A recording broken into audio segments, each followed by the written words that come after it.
إلى حضرة حبيبنا وشفيعنا وقرة أعيننا مولانا محمد صلى الله عليه وسلم وعلى آله وأصحابه وأزواجه وذرياته وأهل بيته أجمعين، ثم إلى أرواح والدينا ولآبائنا لأمهاتنا لأجدادنا لجداتنا ولإخواننا لأخواتنا لقرباتنا لمن له حق علينا ولجميع المؤمنين والمؤمنات والمسلمين والمسلمات الأحياء منهم والأموات، وخصوصا إلى روح الواقف لهذا المسلى، ثم إلى روح سيدنا المؤلف الحبيب عبد الله بن الحجاج بأن الله ينفعنا به وبعلومه في الدارين. الفاتحة. بسم الله الرحمن الرحيم. الحمد لله رب العالمين الرحمن الرحيم مالك يوم الدين، إياك نعبد وإياك نستعين اهدنا الصراط المستقيم صراط الذين أنعمت عليهم غير المغضوب عليهم ولا الضالين. بسم الله الرحمن الرحيم. الحمد لله رب العالمين والصلاة والسلام على سيدنا محمد وعلى آله وصحبه أجمعين، ولا حول ولا قوة إلا بالله العلي العظيم. سبحانك لا علم لنا إلا ما علمتنا إنك أنت العليم الحكيم. أما بعد. Kita lanjutkan pembacaan yang kemarin. Wa min dzalika an-najatu minan nar. Qala Allah Ta'ala: wa in minkum illa waridha kana 'ala rabbika hatman maqdiya thumma nunajji alladhina ittaqaw wa qala wa yunajji Allahu alladhina ittaqaw bimafasatihim la yamassuhum as-su'u wa la hum yahzanun.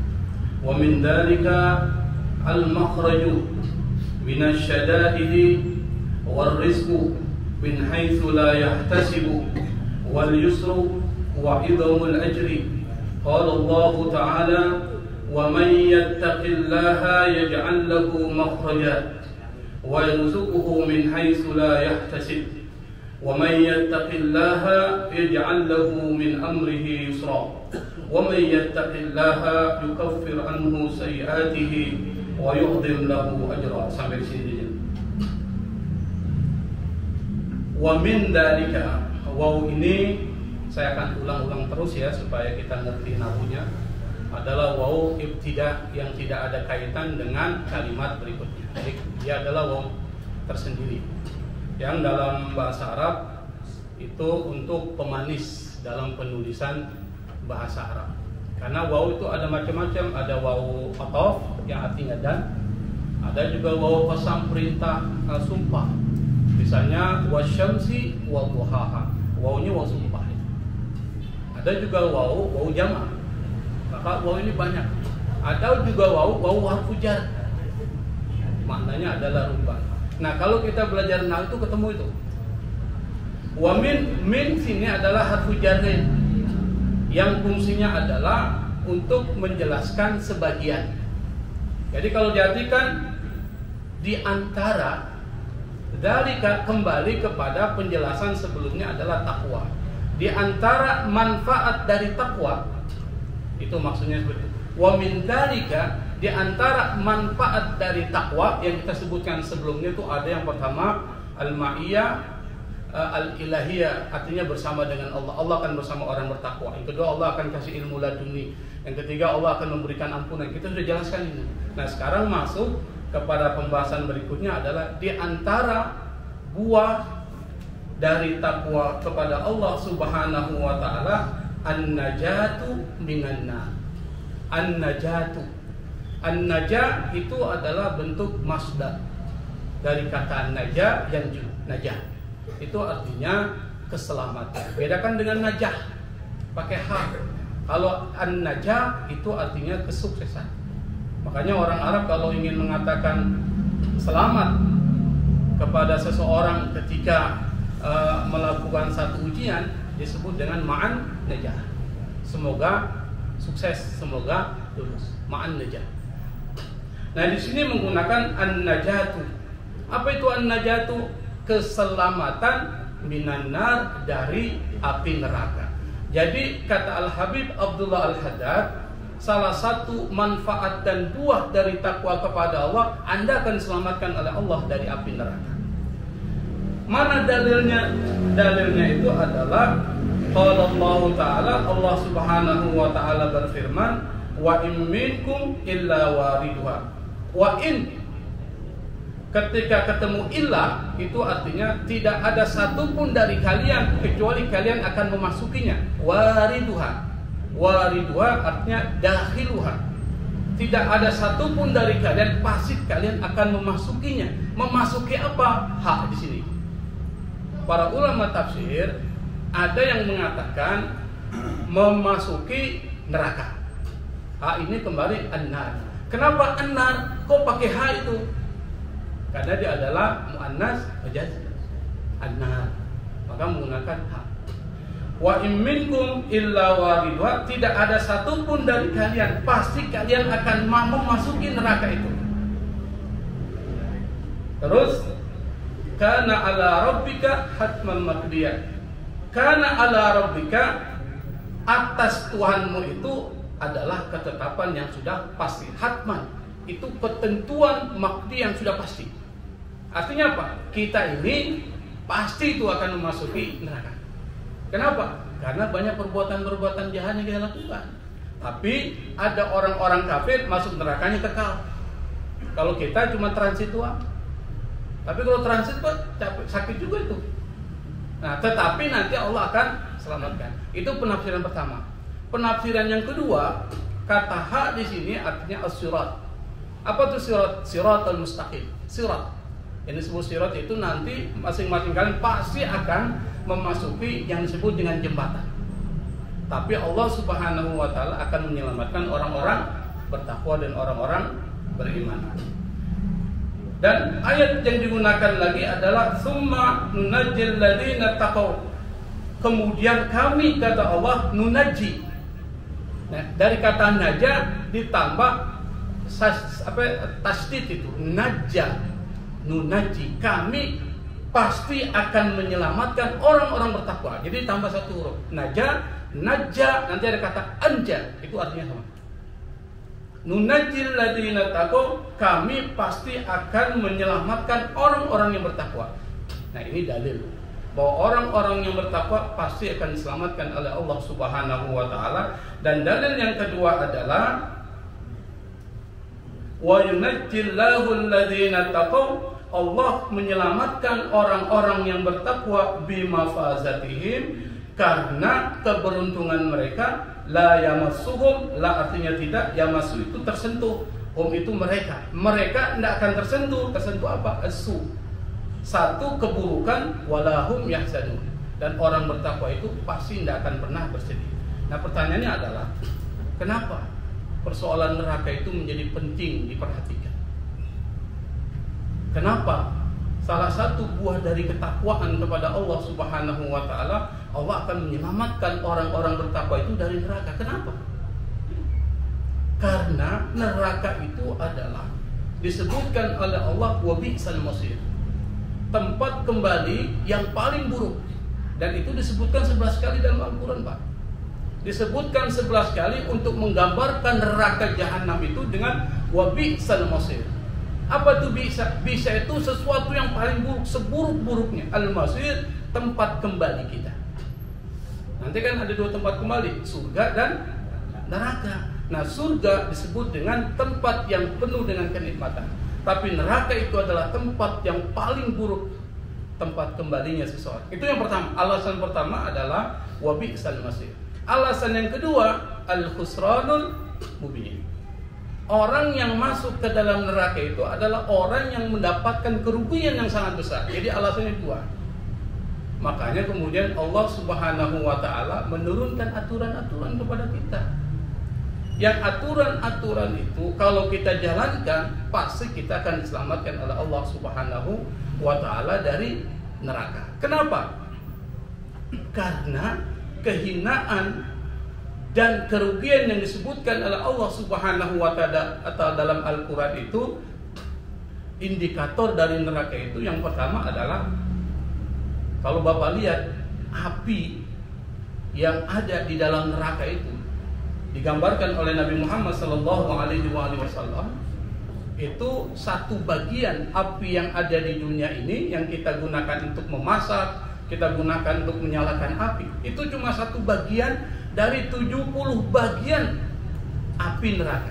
Lu bayangkan Pak, api yang kita pakai sekarang ini kira-kira panas gitu. Kita bakar saja dengan api itu setengah mati. Itu baru satu bagian dari apa? 70 bagian neraka jahanam. Maka para sahabat berkata, "Qalu ya Rasulullah innaha lakafiyah." Itu api dunia saja sudah cukup buat kita. Tapi Nabi mengatakan bahwa api neraka jahanam itu 69 kali lebih besar daripada yang ada di dunia ini. Dan panasnya itu sama. Anda bayangkan kalau ini panas 100 derajat saja, 100 derajat. Nah, ditambah dengan 69 kali 100. Jadi berapa itu? 6.900 derajat. Kira-kira panasnya gimana? Bisa bayangkan. Bahkan Nabi pernah mengatakan, "Inna ahwana ahlin nari azaban." Kata Nabi, penduduk neraka yang paling ringan azabnya, siksanya. Ini Nabi ceritain. Dan Nabi tidak pernah bohong. Apa? Man lahu na'lani wa syirakan. Orang yang punya sendal, 2 sendal dan 2 tali sendal minnar. Dari apa? Dari neraka. Lalu kemudian yagli minhuma dimagu, yang kalau dipakai sendal itu oleh penduduk neraka maka otaknya akan mendidih, melepuh, otaknya mendidih dan melepuh. Kama yaglil mirjal, kata Nabi, sebagaimana mendidihnya air yang dimasak di kuali. Nabi mengatakan demikian. Dan orang yang memakai sendal dari neraka jahanam itu, dia mengatakan, ini sudah yang paling berat yang saya rasakan, ini mungkin tidak pernah dirasakan orang. Kata Nabi, wa innahu la ahwanuhum adaban, itu adalah adab yang paling ringan. Nah bayangkan, adab yang paling ringan saja itu bisa membuat otak mendidih dan melepuh, apalagi yang paling berat. Makanya jangan main-main dengan neraka itu Pak. Apalagi ada orang yang menghina neraka, apalagi orang menganggap enteng persoalan neraka. Itu jangan main-main dengan persoalan neraka. Kan banyak kita lihat artis, lebih enak masuk neraka bisa bersama artis-artis katanya daripada masuk surga. Nah, ada kan begitu. Ini kan bahaya ya. Dia nggak ngerti itu bagaimana panasnya api neraka jahanam. 70 bagian dari api yang ada di dunia. Itu baru panasnya Pak. Lalu bagaimana kedalamannya? Kullama aradu ay yakhruju minha u'idu fiha wa qila lahum dhuqu adzaban nar allati kuntum biha tukadzibun. Nanti cari di ayat Sajdah itu yang biasanya kalau di Masjidil Haram, di Masjid Nabawi itu setiap hari Jumat subuh itu biasanya alif lam mim sajdah itu. Nah, ada ayat tentang sajdah. Nah, salah satu ayat di dalam alif lam mim sajdah itu tadi tuh, kullama aradu ay yakhruju minha u'idu fiha wa qila lahum dhuqu adzaban nar allati kuntum biha tukadzibun. Ketika mereka mau keluar dari neraka, Allah tarik lagi. Jadi tidak bisa keluar. Jadi nggak ada berpikir, oh saya bisa keluar dari neraka, nggak mungkin. Kenapa? Kedalaman neraka itu digambarkan oleh Rasulullah SAW. Kata Nabi ini kata saya. Karena persoalan surga neraka itu adalah persoalan metafisik. Tidak mungkin bisa dicapai oleh apa? Akal. Tidak ada orang bisa menggunakan akal untuk memahami surga dan neraka. Yang dibutuhkan adalah pemahaman iman. Sesuatu yang metafisik, sumbernya adalah dari mana? Quran dan Nabi. Bukan dari pemikiran para filosof, bukan. Tapi Quran dan Nabi. Kenapa? Nabi membawa hadis yang juga merupakan firman dari Allah Subhanahu wa Ta'ala. Kenapa? Hadis dan Quran itu sama posisinya wahyu. Cuma Al-Quran itu langsung dari Allah Subhanahu wa Ta'ala, semua huruf-hurufnya dari Allah, kita membacanya, paham tidak paham dapat pahala.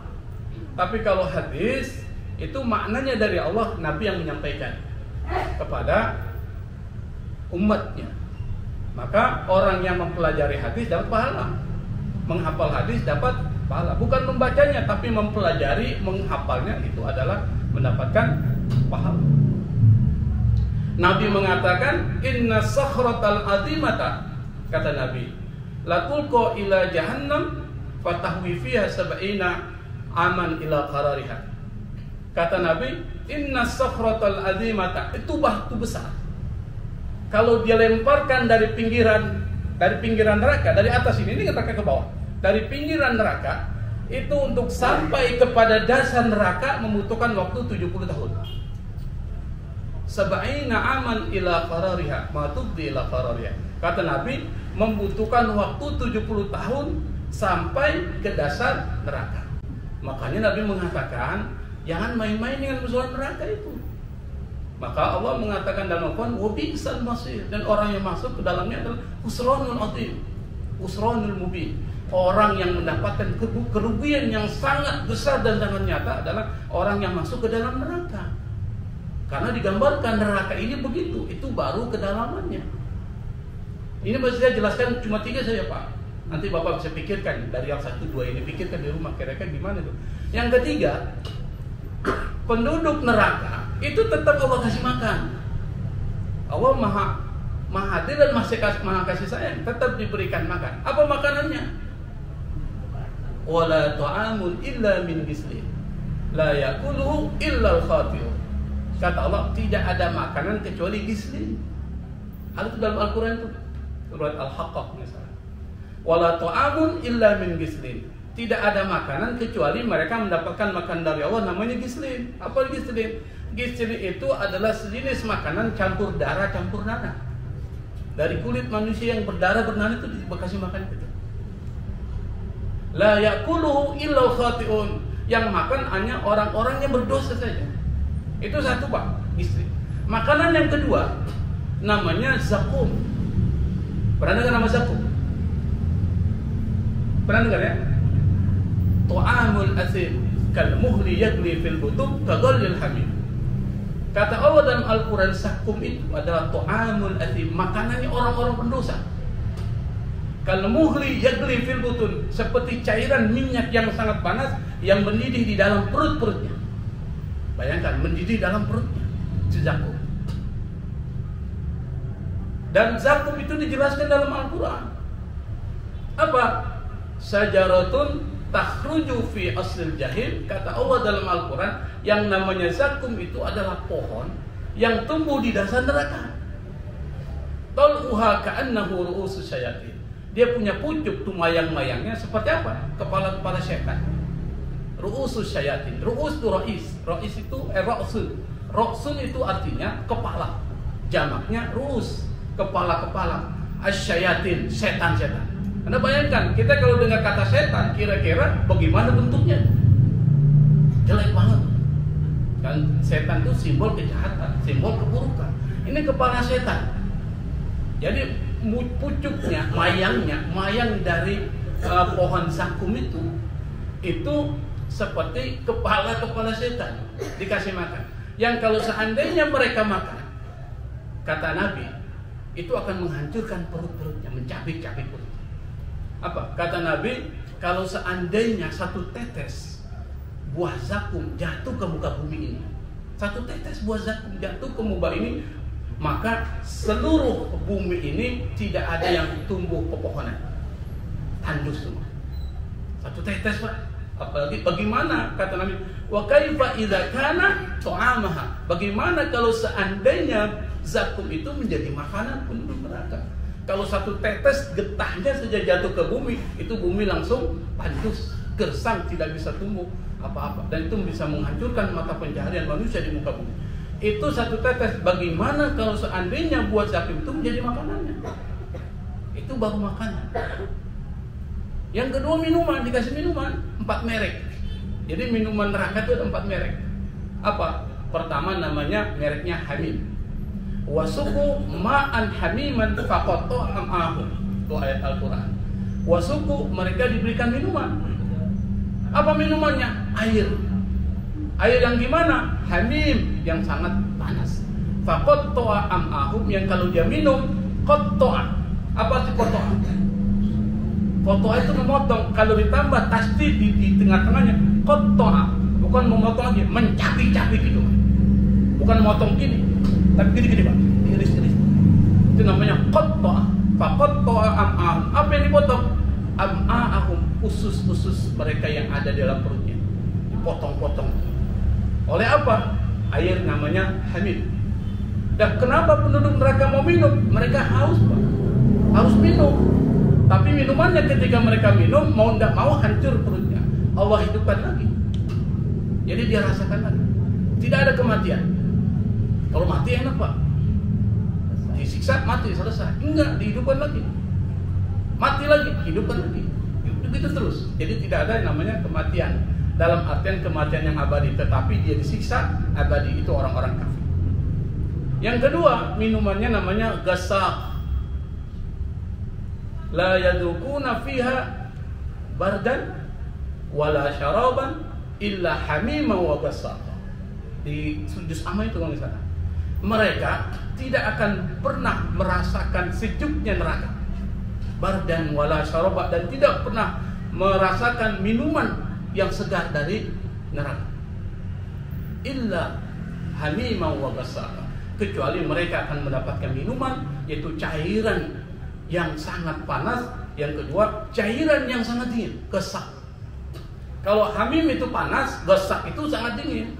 Bapak pulang dari tempat kerja, lalu kemudian masuk ke rumah, ambil air di kulkas dari freezer, kira-kira bisa jadi minum air ini. Itu baru dunia, Pak. Lah ini akhirat.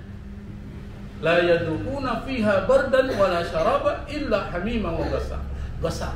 Jadi minuman kedua namanya gasaq. Minuman yang ketiga apa?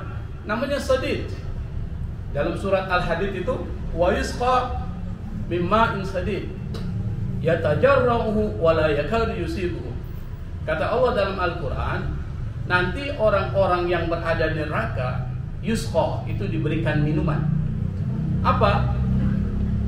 Air yang terbuat dari sadid. Apa itu sadid? Sadid itu darah campur nanah. Darah campur nanah itu diberikan minuman ke dia. Ya tajarruhu, dia minum itu. Wala yakadu yusibu, tapi tidak bisa masuk ke dalam perutnya. Karena apa? Jijik, Pak. Sampai sini ya. Sampai tenggorokannya tidak bisa masuk. Bukan karena dia tidak mau menelan, dia tidak mampu menelannya karena jijik. Nah, bayangkan, Pak, bisul aja, bisul itu setengah mati kita cium baunya. Lah ini nanah campur darah jadi minuman. Namanya sadid. Yang keempat disebutkan dalam Al-Quran, wa iyastaghisu yughasu bima'in kalmuhli yashwil wujuh bi'sa syarab wa sa'at murtaqa. Dalam surat apa itu? Surat Al-Kahfi. Majelis Ta'limnya Ustaz Saiful. Al-Kahfi. Nah, di situ disebutkan wa iyastaghisu, ketika mereka meminta minum sama Allah, yughasu, Allah kasih minum, yughasu bima'in, dengan air, kalmuhli, seperti muhul. Muhul itu artinya cairan minyak yang sangat panas. Yashwil wujuh, yang ketika diminum itu mukanya langsung hancur semua. Bi'sa syarab, itulah minuman yang paling buruk kata Allah. Wasa'at murtafaqa, dan tempat kembali yang paling buruk. Maka menggunakan bi'sa. Bi'sal masir, bi'sa syarab, minuman yang paling buruk. Itu neraka, Pak. Kira-kira mau masuk neraka enggak, Pak? Nah, kalau kita bilang tidak mau masuk neraka, maka ingat, patuhi aturan-aturan Allah Subhanahu wa Ta'ala. Bersihkan hati kita. Nah, ini tempatnya kita belajar untuk membersihkan hati. Kenapa? Karena orang yang hatinya bersih, yang keluar yang baik-baik. Tapi kalau hatinya bermasalah, yang keluar yang buruk-buruk. Nah, kalau yang buruk-buruk yang keluar, tempat Anda wa bi'sal masir, di neraka. Dan neraka seperti apa? Itu baru 3 poin saja saya jelaskan. Masih banyak poin yang kalau seandainya dijelaskan kita mungkin ketakutan, tidak bisa tidur. Kenapa? Karena dahsyatnya. Maka Allah Subhanahu wa Ta'ala perintahkan kita untuk bertakwa. Apa? Lakukan apa yang menjadi perintah Allah dan jauhi apa yang menjadi larangannya. Itu yang pertama. Yang kedua, kita disuruh berdoa. Karena enggak semua amalan kita mampu menyelamatkan kita. Nabi pernah ditanya kan, apakah amal perbuatan yang kita lakukan bisa membuat kita masuk ke dalam surga? Apa kata Nabi? Tidak. Tidak sebanding. Wala anta ya Rasul. Termasuk engkau ya Rasul? Iya, termasuk saya. kecuali Allah memberikan rahmat kepada kita semua. Jadi Allah memasukkan hambanya itu bukan karena amalnya, tapi karena kasih sayang Allah Subhanahu wa Ta'ala. Tapi untuk mencapai kasih sayang Allah, kita harus patuhi apa yang menjadi aturan-aturan Allah. Tapi kita tetap meminta keridhaan Allah Subhanahu wa Ta'ala. Maka doa kita apa tuh? Ada tuh yang bisa kita doa itu. Nas'aluka ridhaka wal jannah. Ridho dulu, bukan jannah dulu, tapi keridhaanmu ya Allah baru minta surga. Dan kita diperintahkan oleh Allah Subhanahu wa Ta'ala untuk berdoa, dan doa itu menjadi doa sapu jagat. Apa doa sapu jagat? Itu doanya. Kenapa? Di situ disebutkan waqina adzabannar. Ya Allah, selamatkan kami dari siksa neraka. Kenapa? Itu lo gambaran yang tadi. Maka itu menjadi doa. Dan kata Anas bin Malik, kana aksaru du'ai Rasulullah sallallahu alaihi wasallam, Allahumma Rabbana atina fid dunya hasanah wa fil akhirati hasanah wa qina adzabannar. Kata Anas bin Malik, dia mengatakan bahwa doa yang sering dibaca oleh Rasulullah sallallahu alaihi wasallam adalah Rabbana atina fid dunya hasanah wa fil akhirati hasanah wa qina adzabannar. Maka doa ini harus kita baca. Kalau habis sholat itu jangan sampai lupa. Yang lain bolehlah kita nggak baca, tapi ini dibaca. Tapi ingat, kalau kita doa jangan lupa doakan orang tua. Kalau saya doa singkat Pak, doa saya singkat. Rabbana dhalamna anfusana wa illam taghfir lana wa tarhamna lanakunanna minal khasirin. Rabbana ighfir lana wa liwalidayna. Kalau kita sama-sama doa orang tua. Baru kemudian doa untuk orang-orang beriman. Kan ada itu doanya, disebutkan Allah dalam Al-Quran. Baru kemudian Rabbana la tuzigh qulubana ba'da idh hadaitana wa hab lana min ladunka rahmah innaka antal wahhab. Ini penting. Kenapa? Jangan sampai kita mati dalam keadaan sul khatimah. Kita minta ya Allah la tuzigh qulubana, jangan kau palingkan hati kami setelah kau berikan hidayah. Penting doa ini. Baru Rabbana atina fid dunya hasanah wa fil akhirati hasanah wa qina adzabannar. Itu doa yang ada disebutkan dalam Al-Quran. Baca itu saja sudah cukup. Jangan juga panjang-panjang doa Pak. Capek tangan kita yang makmum itu. Saya termasuk orang yang nggak sanggup angkat tangan terlalu lama. Kita taruh di bawah saja, angkat ke atas gitu. Kenapa? Karena doanya berulang-ulang. Itu diputar redaksinya kan. Redaksinya beda, maknanya sama. Allahumma ighfir, Rabbana ighfir lana, sama itu kan. Diulang-ulang, diputar-putar. Ini diputar-putar, akhirnya udah capek, udah sampai belum udah capek. Kalau cuma lurus saja sampai nanti. Nah maka kalau berdoa itu kita lihat kondisi. Nah kalau kita doa sendiri di rumah silakan mau 1 jam nggak apa-apa. Tapi kalau ada jamaah, lihat jamaahnya ada yang udah tua itu, ada yang masih muda, ada yang punya urusan macam-macam, kan banyak-banyak. Nah ini buat Ustaz Babai dan Ustaz Saiful, yang imam ini. Kalau bapak-bapak kan nggak masuk ini para imam ini.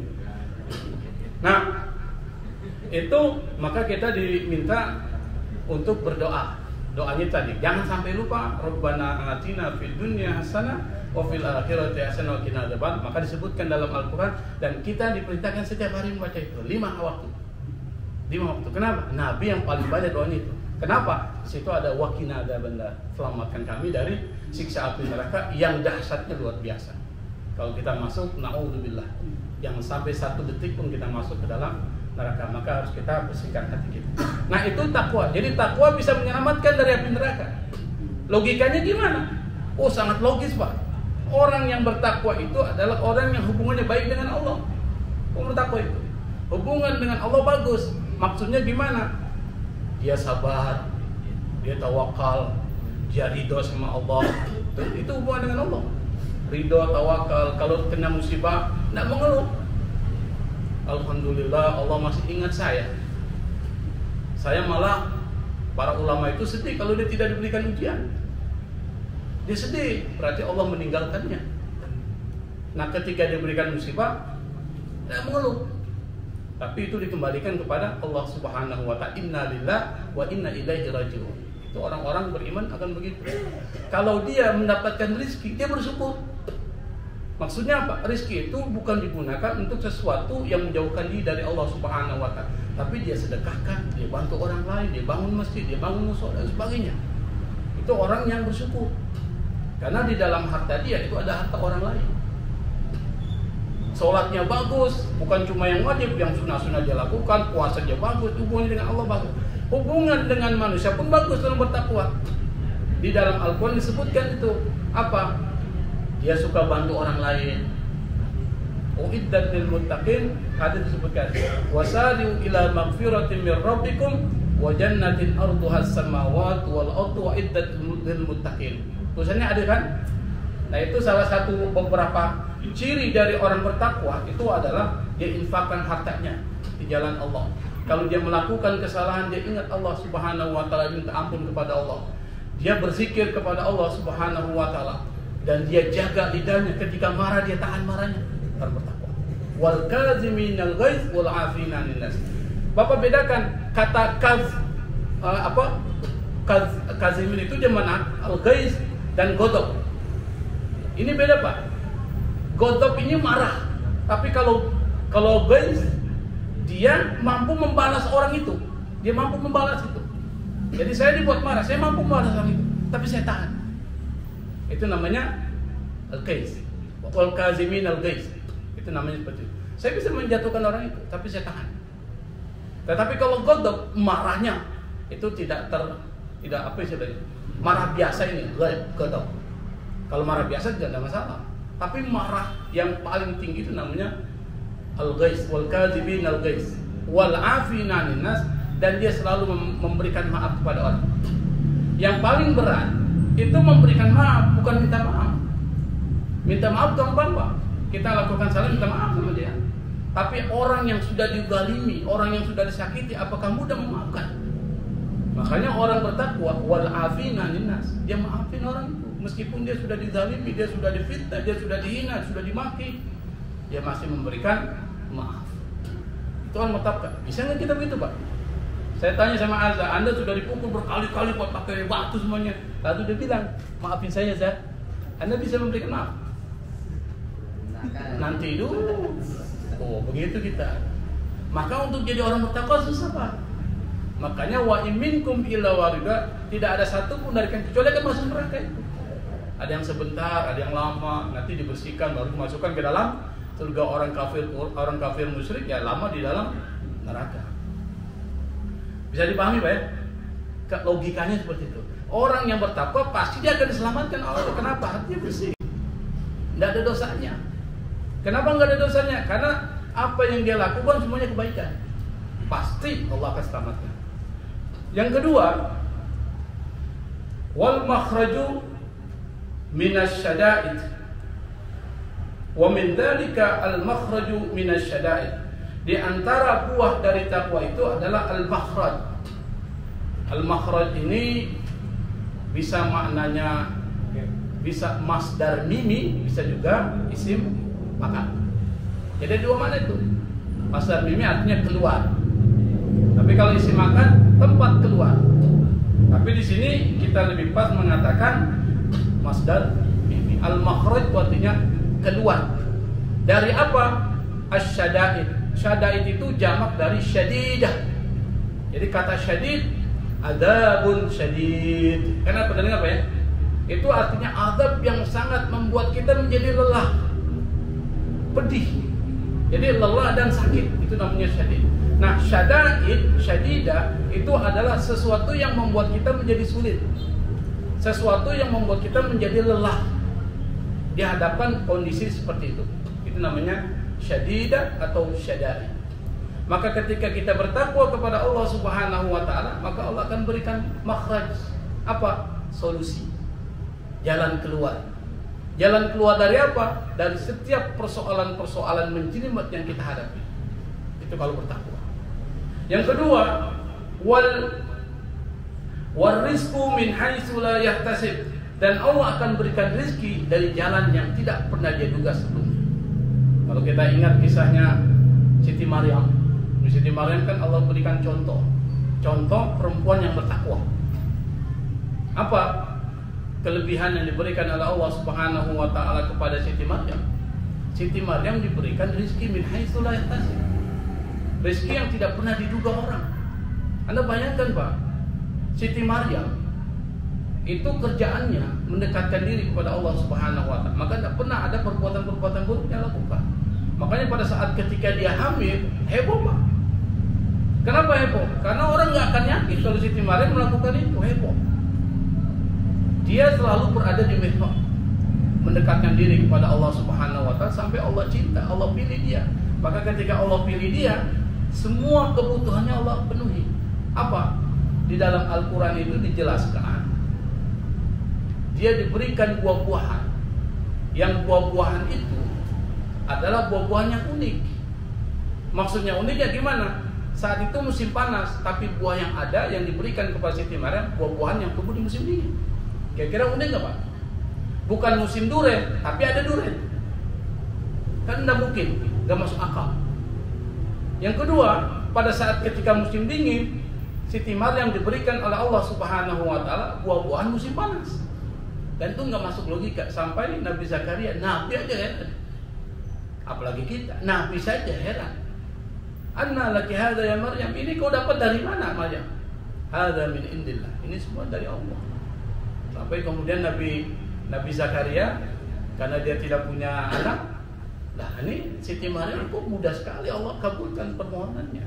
Lalu dia berdoa sama Allah Subhanahu wa Ta'ala, Allah berikan persyaratan untuk mendapatkan seorang putra yang menjadi penerus, namanya Yahya. Yang Yahya ini matinya dibunuh. Jadi banyak nabi-nabi dibunuh oleh Bani Israel. Salah satunya adalah Nabi Yahya. Ketika Nabi Yahya dibunuh, itu langsung ada musibah besar yang menimpa Bani Israel. Wal rizqu min haitsu la yahtasib. Yang berikutnya adalah wal yusru. Yusru itu artinya mudah. Allah kasih mudah. Jadi dalam bahasa Arab itu ada yasara, ada yasuro. Nah ini penting nih belajar bahasa Arab. Bahasa Arab itu kosakata yang paling banyak Pak. Saya akan berikan contoh misalnya. Kalau kita bilang putih, itu cuma satu kata saja, putih. Sudah selesai. Baju ini putih. Tapi bahasa Arab menyebut kata putih itu beda-beda bahasanya. Sesuai dengan benda yang dinisbatkan sifat putih itu. Kalau saya menyebutkan baju yang putih dalam bahasa Arab itu menggunakan abyad. Ats-tsaubu al-abyad. Kira-kira kata abyad bisa nggak diterapkan kepada seorang manusia? Rajulun bisa nggak? Rajulun abyad, orang yang putih. Ada nggak orang putihnya begini Pak? Enggak. Makanya bahasa Arab menggunakan rajulun azhar, seorang yang kulitnya bersinar, bersih. Kalau perempuan, kalau laki-laki azhar berarti perempuannya zahra dong. Kalau muannas dari azhar itu zahra. Berarti imra'atun zahra dong. Perempuan kan imra'atun. Oh enggak dalam bahasa Arab. Imra'atun urbubah. Lain lagi itu. Itu baru kata putih Pak. Itu sampai 100 kata putih. Dan itu bisa dicari nanti di kamus Mutaratifah. Kamus-kamus yang mempunyai persamaan. Atau di kamus-kamus bahasa itu. Dan kita hanya membahas itu aja, nggak habis waktu 1 tahun aja tuh nggak habis waktu membahas itu. Yusrun ini dari kata yasura, yaisuru, yusron. Kalau yasara, yaisaru, yasar. Di bahasa Arab gitu. Jangan sampai keliru kalau kita belajar bahasa Arab. Ini bagi orang yang ingin mendalami bahasa Arab ya, saya sampaikan seperti itu.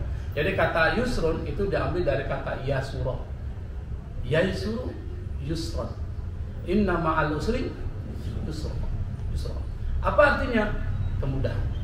Setelah kesulitan Allah pasti akan datangkan kemudahan. Orang yang bertakwa Allah akan mudahkan urusannya. Allah akan berikan solusi terhadap setiap persoalannya. Dan Allah akan idhamul ajri. Allah akan memberikan pahala yang besar. Makanya disebut dengan kata idham.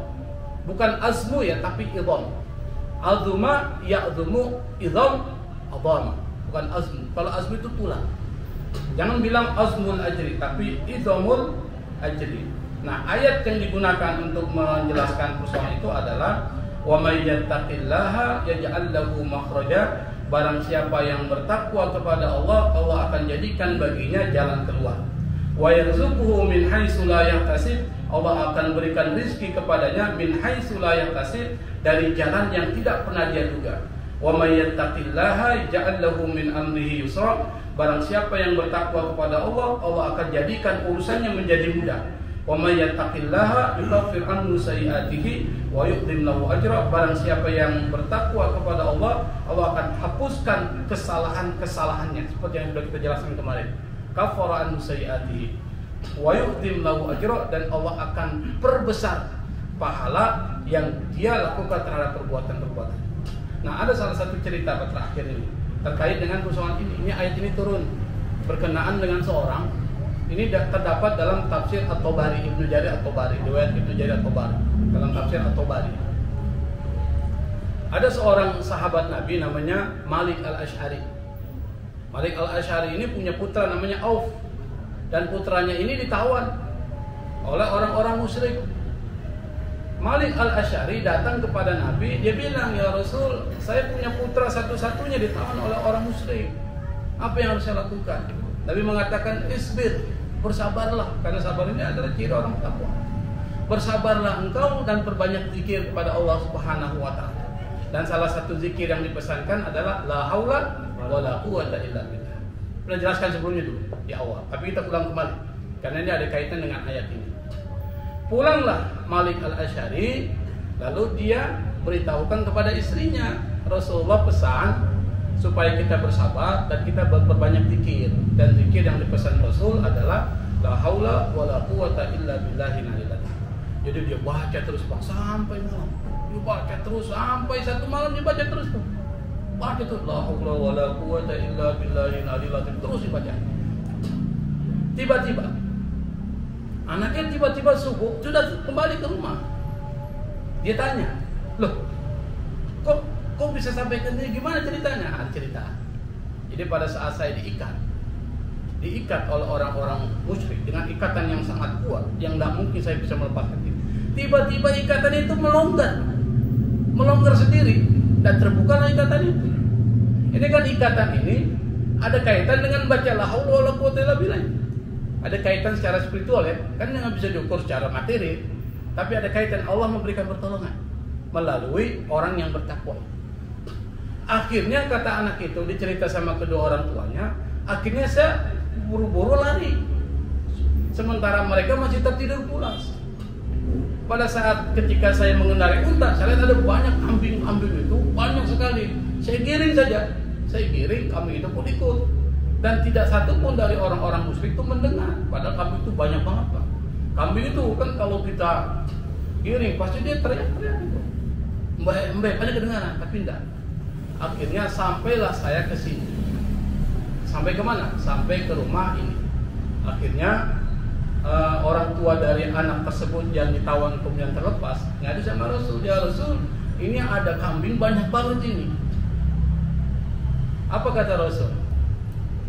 Setelah orang tua ini bertanya, "Apa yang saya lakukan dengan kambing-kambing ini?" "Lakukanlah seperti hartamu sendiri." Jadi kambing-kambing yang dikumpulkan sampai ratusan itu menjadi miliknya. Dan setelah itu turun ayat apa? "Wa may yattaqillaha yaj'al lahu makhraja wa yarzuqhu min haitsu la yahtasib." Barang siapa yang bertakwa kepada Allah, maka Allah akan berikan solusi terhadap setiap persoalan yang dihadapi. Dan wa yarzuqhu min haitsu la yahtasib. Allah akan berikan kepadanya rizki dari jalan yang dia tidak pernah duga sebelumnya. Dan ayat ini ada dalam surat At-Talaq. Nanti dicari. Dalam surat Talaq itu dijelaskan, "Wa may yattaqillaha yaj'al lahu makhraja wa yarzuqhu min haitsu la yahtasib. Wa may yatawakkal 'ala Allah fa huwa hasbuh. Innallaha balighu amri. Qad ja'ala likulli syai'in qadar." Ada lagi tuh, "Wa may yattaqillaha yukaffir anhu sayyi'atihi wa yu'dhim lahu ajra." Nanti dibaca untuk mengkonfirmasi ayat ini adalah ayat yang merupakan janji kepada orang-orang yang bertakwa kepada Allah Subhanahu wa taala. Saya pikir cukup ya. Mudah-mudahan dari apa yang disebutkan oleh Al-Habib Abdul bin Al-Haddad terkait dengan manfaat dari takwa bisa kita jalankan. Mastata'tu, sesuai dengan kemampuan kita. Misalnya apa? Ya Allah perintahkan kita bersabar, sabarlah sesuai dengan kemampuan Anda. Allah perintahkan kita untuk bersyukur, bersyukurlah dengan kemampuan engkau, dan seperti itu. Sehingga insya Allah kita akan mendapatkan buah seperti yang disebutkan Allah dalam Al-Quran dan dijelaskan oleh Al-Habib Abdullah bin Al-Haddad. Wallahu musta'an. Assalamualaikum warahmatullahi wabarakatuh.